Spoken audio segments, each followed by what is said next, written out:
दोस्तों, कैसे हैं आप सब। उम्मीद है आप सभी अच्छे होंगे। तो आज हम जिस मूवी की एक्सप्लेनेशन करने जा रहे हैं, इस मूवी का नाम है Pirates of the Caribbean the Curse of the Black Pearl. ये मूवी 2003 में रिलीज हुई थी और ये एक अमेरिकन एडवेंचर फैंटेसी फिल्म है। इस मूवी में हमको लीड रोल में दिखेंगे Johnny Depp as Captain Jack Sparrow और Lando Bloom as Will Turner. इस मूवी का जो प्लॉट है वो 17वीं और 18वीं शताब्दी के बीच का है। ये वो टाइम था जब समुद्री लुटेरों का आतंक अपने चरम पर था, खासकर कैरिबियन सी पर। ये कहानी है एक ऐसे जहाज के बारे में जिसका नाम है ब्लैक पर्ल। ब्लैक पर्ल एक आखिरी समुद्री लुटेरा जहाज है और इस जहाज यानी ब्लैक पर्ल पे क्या कर्ज है यानी क्या श्राप है, यह आपको धीरे धीरे आगे पता चलेगा जैसे जैसे स्टोरी आगे बढ़ेगी। इस मूवी को ठीक से समझने के लिए आपको 4 सिटीज या 4 आइलैंड्स को ठीक से समझना पड़ेगा। पहली city port royal. Port royal में सिविलाइज्ड लोग रहते हैं जो कानून को मानते हैं, कानून का पालन करते हैं, प्रशासन पे भरोसा करने वाले, या सीधे शब्दों में कहा जाए आम जनता। दूसरा जो आइलैंड है उसका नाम है टॉर्टुगा।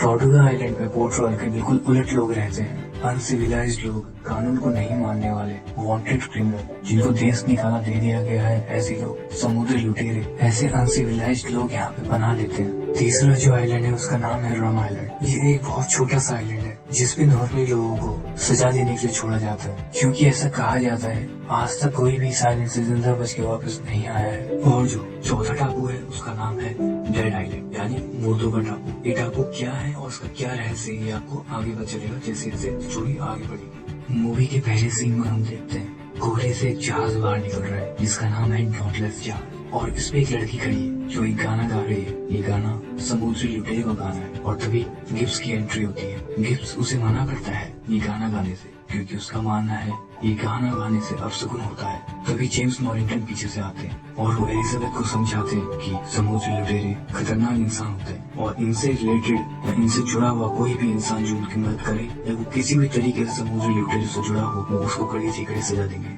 तभी एलिजाबेथ देखती है कि पानी में कोई लड़का डूब रहा है। वो जोर से चिल्ला के सबको बताती है और उनको बोलती है उस लड़के को बचाने के लिए। सभी किसी तरीके से उस लड़के को बचाते हैं और उसको जहाज पे लेके आते हैं। तभी गिब्स की नजर एक जहाज पे पड़ती है जो पूरी तरीके से तबाह हो चुका होता है। वो नॉरिंगटन से बोलता है जरूर समुद्री लुटेरों का काम है, और ये बात सुनकर नॉरिंगटन चौकन्ना हो जाता है। वो शिप की डायरेक्शन को मोड़ देता है और सबको चौकन्ना रहने के लिए बोलता है। तभी एलिजाबेथ उस लड़के के पास आती है और वो लड़का चंद मिनटों के लिए होश में आता है। एलिजाबेथ उससे बोलती है मेरा नाम एलिजाबेथ है, और लड़का बोलता है मेरा नाम विल टर्नर है, और ये बोल के वो लड़का फिर से बेहोश हो जाता है। तभी एलिजाबेथ देखती है उसके गले में एक सोने का सिक्का है। वो सिक्के को देखती है उसे महसूस होता है कि ये सोने का सिक्का तो समुद्री लुटेरों का सोने का सिक्का है, और उसे ये लगता है अगर ये बात नॉरिंगटन को पता चल गई तो वो उस लड़के को जान से मार देगा। इसलिए जैसे नॉरिंगटन आता है वो उस सिक्के को छुपा लेती है। अब कहानी बढ़ती है 8 साल आगे और हम देखते हैं एलिजाबेथ बड़ी हो चुकी है और उसके पास वो सोने का सिक्का अभी भी है जो विल टर्नर का होता है। अब एंट्री होती है गवर्नर सॉन की, जो कि एलिजाबेथ के पिता है। उनका नाम है गवर्नर वेदरली सॉन। वो एलिजाबेथ के लिए ड्रेस लेके आए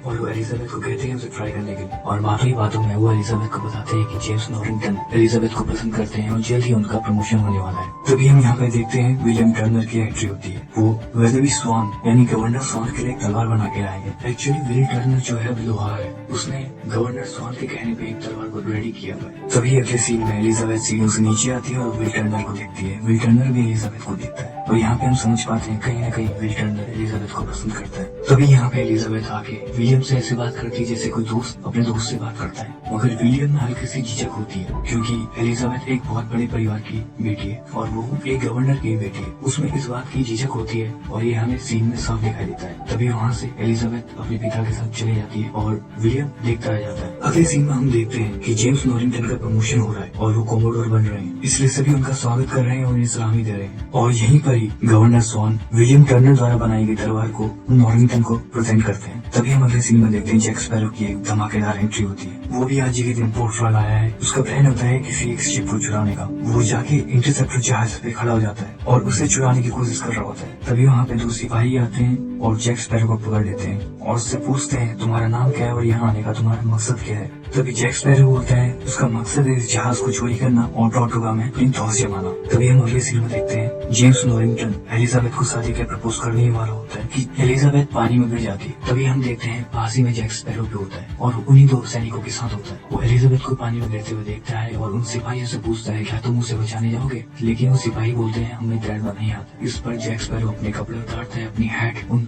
सिपाहियों को देता है और पानी में कूद पड़ता है। तभी हम देखते हैं एलिजाबेथ के गले में जो सोने का सिक्का है वो पानी के कांटेक्ट में आके एक जोर का झटका प्रोड्यूस करता है। इस झटके को हर कोई महसूस कर पाता है और उस झटके के बाद ही हवा की डायरेक्शन चेंज हो जाती है, हवा की दिशा चेंज हो जाती है। तभी जैक स्पैरो एलिजाबेथ स्वान को ऊपर लेके आता है और तभी उसकी नजर उस सोने के सिक्के पे पड़ती है और वो एलिजाबेथ से पूछता है तुम्हें सिक्का कहाँ से मिला। और यहाँ पे जेम्स नॉरिंगटन की एंट्री होती है और वो कैप्टन जैक स्पैरो से हाथ मिलाने के बहाने उसके हाथ पे बने निशान को देख लेते हैं जो कि ईस्ट इंडिया कंपनी ने उसे दिया होता है। और ये देख के जेम्स नॉरिंगटन पहचान जाते हैं कि जैक स्पैरो एक समुद्री लुटेरा है और वो अपने सैनिकों से बोलता है इस पर अपनी बंदूकें ताने रहो। तभी नॉरिंगटन जैक से बोलता है जैक तुम तो लुटेरों का नाम बदनाम कर रहे हो, जिस पर जैक एक एपिक रिप्लाई करते हुए बोलता है अगर बदनाम होगा तो क्या नाम ना होगा। और बातों ही बातों में बड़ी चालाकी से जैक स्पैरो एलिजाबेथ के सर पे बंदूक तान के अपना सारा सामान लेके वहाँ से भाग जाता है और जैक स्पैरो भाग के एक लोहार के वर्कशॉप पे जाके छुप जाता है। तभी जैक देखता है सामने एक आदमी शराब पी के खुद सोया हुआ है और यहाँ पे वो रखे औजारों से अपने हाथों की बधी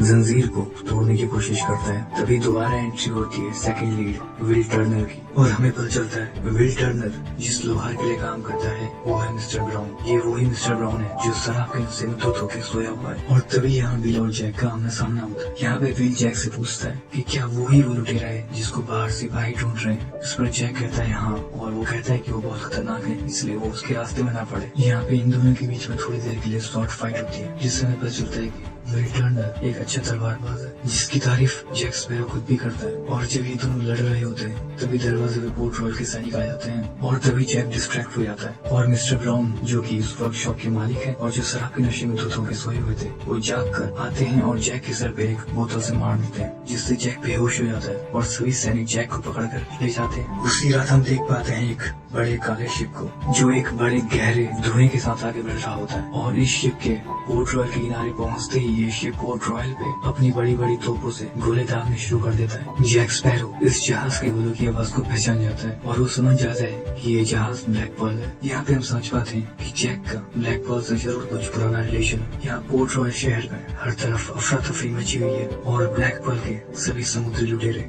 शहर को लूटना स्टार्ट कर देते हैं और यहाँ पर दो लुटेरे मौका पाकर गवर्नर स्वान के घर पर पहुँच जाते हैं। गवर्नर स्वान इस वक्त घर पर नहीं होते और एलिजाबेथ को लगता है कि वो उसे किडनैप करने आए हैं क्योंकि वो गवर्नर स्वान की बेटी है। और वो दो लुटेरे जिनका नाम है पिंटेल और रगेटी वो एलिजाबेथ को किडनैप कर लेते हैं और एलिजाबेथ को किडनैप करके वो एलिजाबेथ को ब्लैक पर्ल जहाज पे ले आते हैं। दरअसल उन दो लुटेरों ने एलिजाबेथ को इसलिए किडनैप किया होता है क्योंकि एलिजाबेथ के पास वो सोने का सिक्का होता है जो उसने बचपन में विल टर्नर के गले से चुपके से ले लिया था। और यहाँ पे सवाल उठता है कि वो सीधा एलिजाबेथ के पास कैसे आ गए जैसे उन्होंने उस सिक्के को ट्रैक कर लिया हो। और दूसरा सवाल उन्होंने एलिजाबेथ को मारा क्यों। खैर इन दो सवालों का जवाब आपको आगे मिल जाएगा। और जब वो दो लुटेरे एलिजाबेथ को किडनैप करके ब्लैक पर्ल पे ले आते हैं यहाँ पे एलिजाबेथ की पहली मुलाकात होती है कैप्टन बारबोसा से। Captain Barbossa Black Pearl ship का कैप्टन है। यहाँ पे कैप्टन बारबोसा एलिजाबेथ से वो सोने का सिक्का ले लेता है और अपने साथियों से हमला रोकने और उनको वापस आने का संदेश करता है। अगली सुबह में दिखाया जाता है विल टर्नर जेम्स नॉरिंगटन के पास जाकर एलिजाबेथ को बचाने की गुहार करता है। यहाँ पर दो सिपाही जो इंटरसेप्टर जहाज पे मौजूद थे जब जैक उसे चुराने आया था वो बोलते हैं कि शायद जैक स्पैरो को इस बारे में कुछ पता होगा, लेकिन नॉरिंगटन एक लुटेरे की मदद नहीं लेना चाहता होता है इसीलिए विल टर्नर को वापस भेज देता है। अगले सिनेमा में दिखाया जाता है विल टर्नर जैक स्पैरो को छुड़ाने के लिए जेल पहुंच चुका है। यहाँ पे इन दोनों के बीच में एक सौदा होता है। विल टर्नर जैक स्पैरो को जेल से छुड़ाएगा और बदले में जैक स्पैरो विल टर्नर की मदद करेगा एलिजाबेथ को वापस लाने में। विल क्योंकि एक लोहार है इसलिए उसे कोठरियों की जानकारी है, वो जैक को उस कोठरी से बाहर निकालता है और अब जैक आजाद है। अब ये दोनों प्लान करते हैं कि किस तरीके से अभी एक जहाज चुराएंगे और ये बड़ी चतुराई से इंटरसेप्टर जहाज को चुरा लेते हैं। यहाँ पे बातों ही बातों में जैक विलियम से उसका पूरा नाम पूछता है और फिर जैक उसको बताता है कि उसका पिता भी एक समुद्री लुटेरा था। अगले सिनेमा में दिखाया जाता है कि ये दोनों टॉर्टुगा आइलैंड पहुंच चुके हैं। यहाँ पे जैक को एक आदमी मिलता है जो उसका पुराना साथी होता है और ये आदमी और कोई नहीं बल्कि गिब्स होता है। ये वही गिब्स है जिसे हम मूवी के पहले सीन में देख चुके हैं और यहाँ पे ये तीनों मिलके एक टीम रिक्रूट करने की कोशिश करते हैं। अगला सीन हमें ब्लैक पर्ल पे दिखाया जाता है जहाँ यहाँ पे कैप्टन बारबोसा और एलिजाबेथ एक साथ डिनर कर रहे हैं। यहाँ पे बातों में एलिजाबेथ कैप्टन बारबोसा से पूछती है कि उसके पास तो बेशुमार सोना है, फिर वो सिर्फ एक सोने के सिक्के के लिए इतना दूर क्यों आया और उसने पोर्ट रॉयल पे हमला क्यों किया। यहाँ पे कैप्टन बारबोसा एलिजाबेथ को बताता है कि बहुत सालों पहले उसने एक कहानी सुनी थी और उसने भी इस कहानी पे कभी विश्वास नहीं किया। ये कहानी है एज़टेक के खजाने के बारे में, जो कि है एक आइलैंड पे जिसका नाम है इस्ला दा मुर्दा। दोस्तों स्पेनिश नाम है और इसका मतलब है मुर्दों का टापू या मृत टापू। बारबोसा आगे बताता है कि ये टापू खजाने से भरा हुआ है और इस खजाने में सबसे नायाब चीज जो है वो है एज़टेक का संदूक, जिसमें है 882 सोने के सिक्के। दरअसल दोस्तों उसके पीछे स्टोरी ये है कि एक जगह थी जिसका नाम था एज़टेक। वहाँ पे एक राजा रूल किया करता था जिसका नाम था कॉर्टिस। वो अपनी जनता पे बहुत ज्यादा अत्याचार किया करता था। ऐसा कहा जाता था कि वो बहुत ज्यादा लालची है, इसलिए वहाँ की जनता ने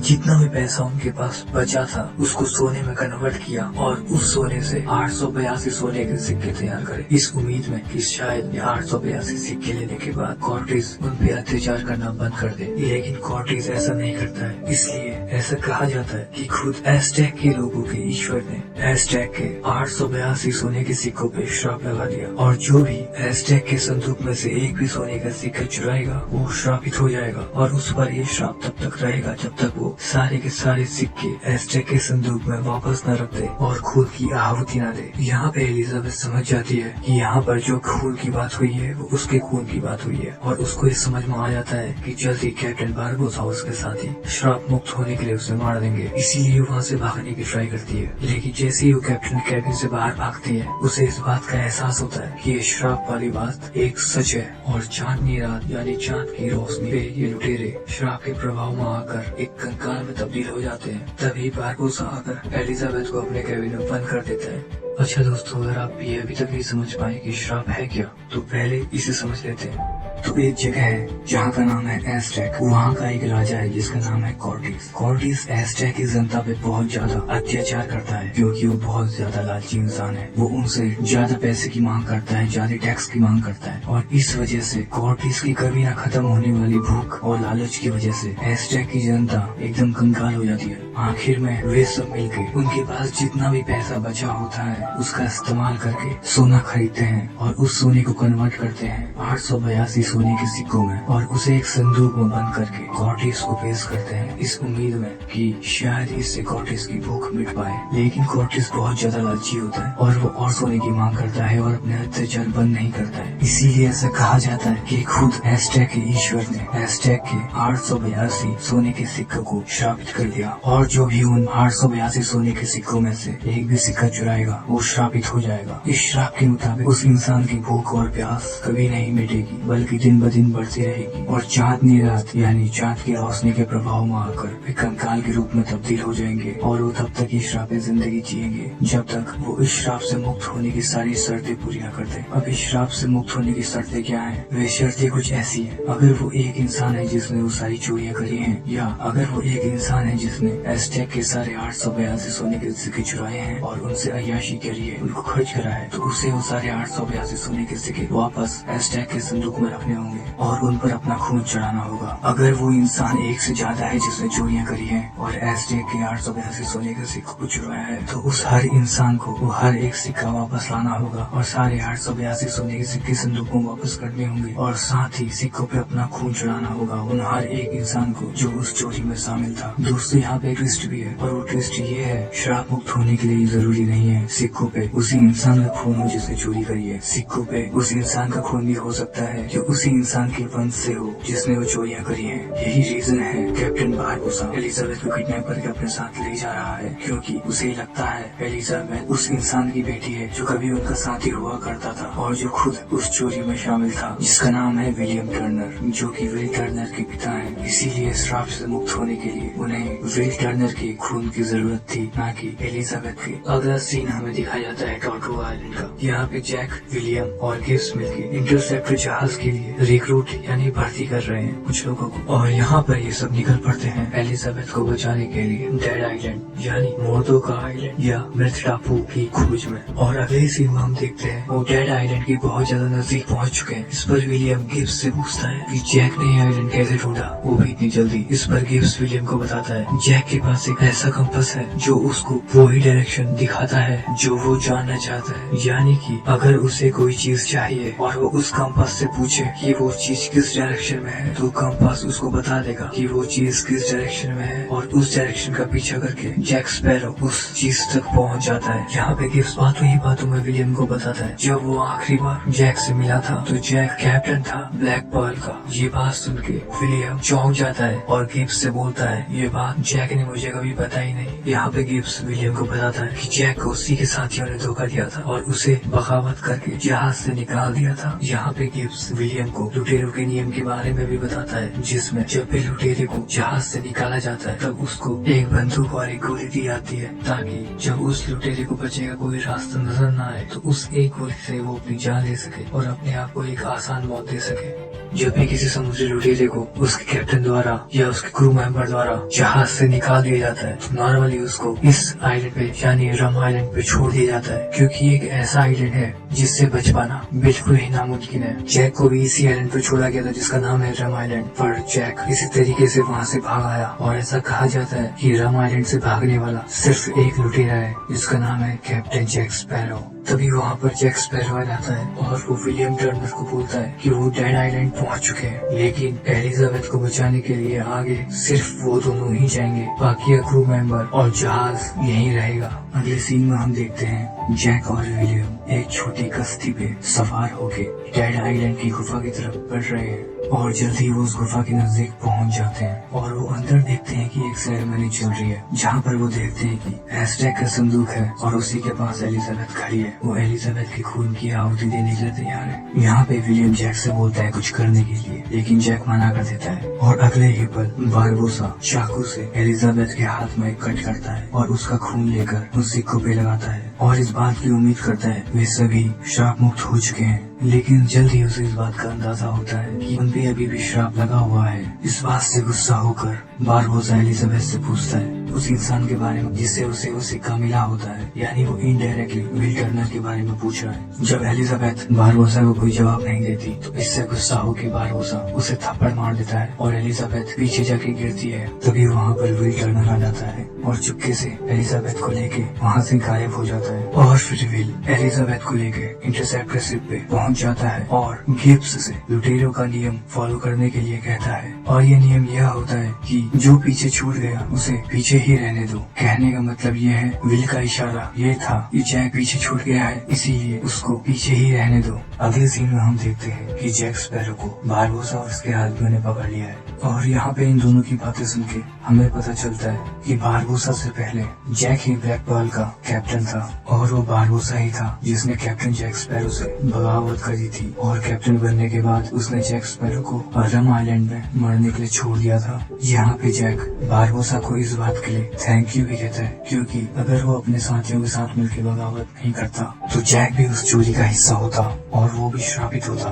तभी बारबोसा जैक से पूछता है कि तुम आखिर वापस क्यों आए हो। इस पर जैक जवाब देता है कि एलिजाबेथ के खून से भी तुम्हारा श्राप खत्म नहीं हुआ है ना। इस पर बारबोसा जैक से कहता है कि वो जानता है उन लोगों को किसका खून चाहिए। इस पर जैक हाँ कहता है और वो बारबोसा के साथ एक सौदा करता है, जिस सौदे के मुताबिक जैक स्पैरो उसे उस इंसान का नाम बताएगा जिसका खून बारबोसा को चाहिए और बदले में बारबोसा जैक को ब्लैक पर्ल दे देगा। अगले सीन में हम देखते हैं कि बारबोसा अपने साथियों के साथ मिलकर इंटरसेप्टर का पीछा कर रहा है, क्योंकि उसको कम से कम वो सिक्का चाहिए। उसको अभी भी विल टर्नर के बारे में नहीं पता है, उसको सिर्फ वो सिक्का चाहिए श्राप मुक्त होने के लिए। तभी जैक पीछे से आता है और बारबोसा से कहता है कि वो इंटरसेप्टर पे जाएगा और एलिजाबेथ से वो सिक्का मांग लाएगा। इस पे बारबोसा जैक से कहता है जब लोग मर जाए तब चीजें ढूंढना आसान होता है। यहाँ पे बारबोसा इंटरसेप्टर को डुबाने पे इसलिए तुला हुआ है क्योंकि उसे विल के बारे में भी कुछ नहीं पता है। उसे नहीं पता है कि विल विलियम टर्नर का ही बेटा है और अगर विल टर्नर मर गया तो शायद वो कभी श्राप मुक्त ना हो पाए। अगले सीन में हम देखते हैं इंटरसेप्टर और ब्लैक पर्ल दोनों एक दूसरे के सामने हैं और दोनों ही लड़ाई के लिए तैयार है और इन दोनों के बीच जबरदस्त गोलाबारी चलती है और इस लड़ाई के अंत तक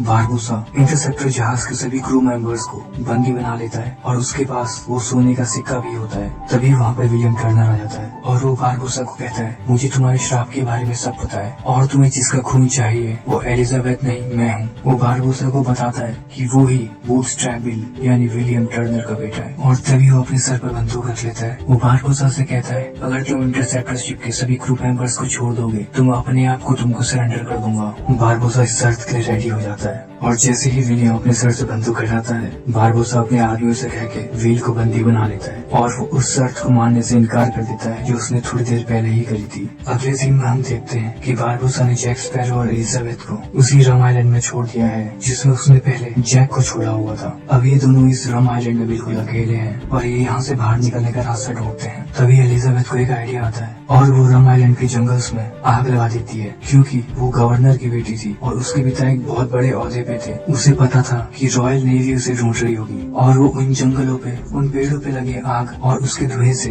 एलिजाबेथ का पता लगा लेते हैं। एलिजाबेथ के कहने पे व्हील को बचाने और बाकी के समुद्री लुटेरों को पकड़ने के लिए डेड आइलैंड की तरफ निकल पड़ता है। अगले सीन में हम देखते हैं कि डॉन्टलेस डेड आइलैंड तक पहुंच चुका है, और जैक नॉरिंगटन से कहता है कि वो उसकी तरफ से एक शांति दूत बन के कैप्टन बारबोसा और उसके आदमियों के पास जाएगा। वो कहता है, हर कोई जानता है कि डॉन्टलेस सबसे बड़ा जहाज है, इसने कई लुटेरे शिप्स को डुबोया है, इसीलिए अगर बारबोसा को पता चलेगा कि बाहर रॉयल नेवी का शिप डॉन्टलेस है तो वो सरेंडर कर देगा। दोस्तों, यहाँ पे क्लियरली किसी को भी बारबोसा और उसके आदमियों के श्रापित होने की बात नहीं पता होती है। ये बात डॉन्टलेस पे मौजूद सिर्फ दो ही लोग जानते हैं, एक कैप्टन जैक स्पैरो, दूसरा एलिजाबेथ। अगले सीन में हम देखते हैं जैक बारबोसा और उसके आदमियों के पास पहुंच जाता है, और पहले तो सब जैक को देख के हैरान हो जाते हैं, क्योंकि आज तक कोई भी इंसान रम आइलैंड से जिंदा बच के कभी वापस नहीं आया है, और जैक ने काम 2 बार किया है। फिर जैक बारबोसा से कहता है, तुम विल टर्नर को फिलहाल मत मारो, और यहाँ पे जैक बारबोसा से एक सौदा करता है। वो बारबोसा को बताता है कि बाहर पोर्ट रॉयल की रॉयल नेवी डॉन्टलेस के साथ खड़ी है। अगर तुम पहले श्राप मुक्त हो गए और फिर बाहर गए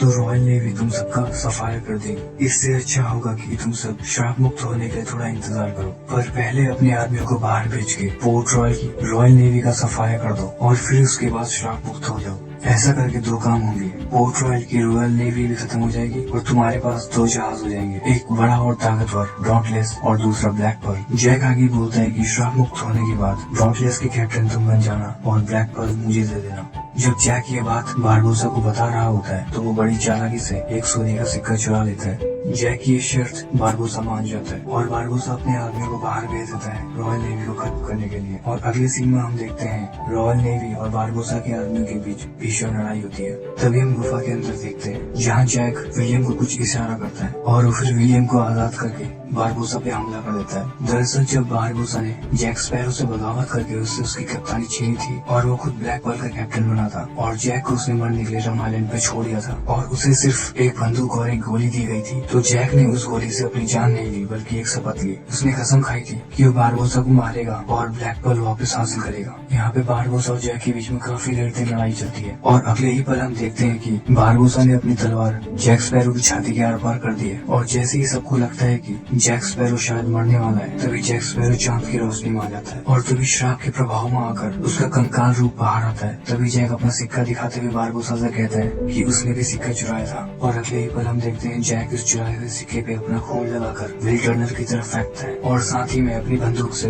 बारबोसा की छाती में गोली भी मार देता है, और बारबोसा की छाती से खून निकल रहा है। तभी बारबोसा पीछे मुड़ के देखता है तो तब तक विल टर्नर अपना खून सिक्के में लगाकर संदूक में डाल चुका होता है, यानी कि बारबोसा और उसके साथियों का श्राप खत्म हो चुका था, और साथ में जैक स्पैरो का भी। और ऐसे बारबोसा का अंत हो जाता है। अब चूंकि श्राप खत्म हो चुका है तो धीरे धीरे बारबोसा के साथी भी मरने लगते हैं, और बाकी बचे साथी पोर्ट रॉयल की रॉयल नेवी के सामने हथियार डाल देते हैं, यानी सरेंडर कर देते हैं। इस सब का फायदा उठाते हुए गिब्स अपने साथियों के साथ मिलकर ब्लैक पर्ल को लेकर भाग जाता है, और जैक को पोर्ट रॉयल की रॉयल नेवी गिरफ्तार कर लेती है। अगला सीन हमें पोर्ट रॉयल का दिखाया जाता है जहाँ पे जैक को फांसी होने वाली है। तभी वहाँ पे विलियम टर्नर आकर जैक स्पैरो को बचाने की कोशिश करता है। यहाँ पे जब सब सैनिकों ने विलियम टर्नर पे अपनी बंदूक तानी होती है, तब एलिजाबेथ वहाँ आके अपने पिताजी से बोलती है कि वो विलियम से प्यार करती है। इस पे एलिजाबेथ के पिता थोड़ा झिझकते हैं, लेकिन फिर मान जाते हैं, और इसी चीज का फायदा उठाते हुए जैक स्पैरो वहाँ से भाग जाता है और पानी में कूद जाता है, जहाँ पे उसके साथी यानी गिब्स और उसका क्रू ब्लैक पर्ल के साथ पहले से ही जैक का इंतजार कर रहे होते हैं। और आखिर वहाँ भी दिखाया जाता है जैक फिर से एक बार ब्लैक पर्ल का कैप्टन है, यानी कप्तान जैक स्पैरो। और ये मूवी यहीं खत्म हो जाती है।